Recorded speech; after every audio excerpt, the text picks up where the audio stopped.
Que l'activité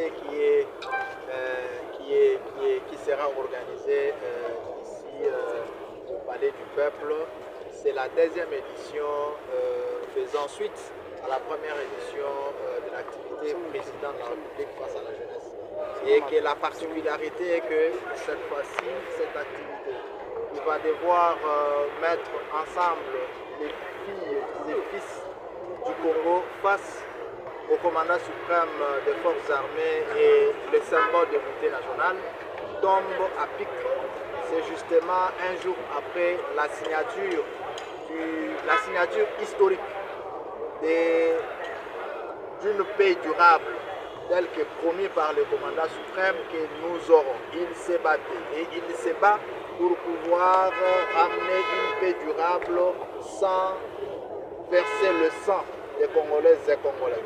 Et que le 27, au niveau aux États-Unis, il y aura un accord de paix historique. Après 30 ans, après 3 décennies, la RDC va devoir signer un accord de paix avec son agresseur qui est le Rwanda. Et que cela va de même à la célébration de notre 65e anniversaire de l'indépendance.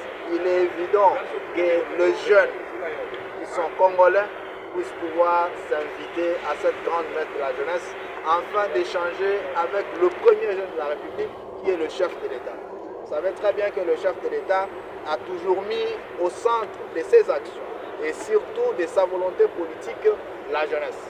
Je ne citerai pas ici la gratuité d'enseignement, je ne parlerai pas ici de sa volonté dans la réhabilitation des universités, dans la construction de certaines.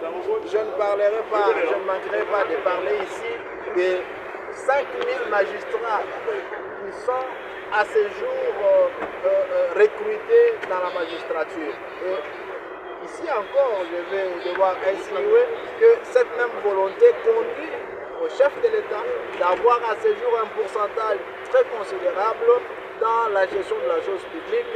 Donc tout ça, ce sont des atouts, c'est une volonté politique et c'est un amour sans précédent de laisser la jeunesse jouer un rôle prépondérant dans le devenir de notre pays. Et que l'occasion faisant, le commandant suprême, le premier citoyen de notre pays, a daigné répondre à cette invitation. Je nous invite tous jeunes, d'ici et d'ailleurs, de pouvoir tous nous mobiliser comme un seul homme autour du symbole de l'unité nationale qui est le commandant suprême Félix Antoine Tshisekedi Tshilombo le 28, le samedi 28, ici au Palais du Peuple, qui est l'institution du peuple. C'est pourquoi les jeunes ont choisi de venir se réunir ici. Sur ce, nous vous demandons tous de faire foi à cette invitation noble. Donc les activités ne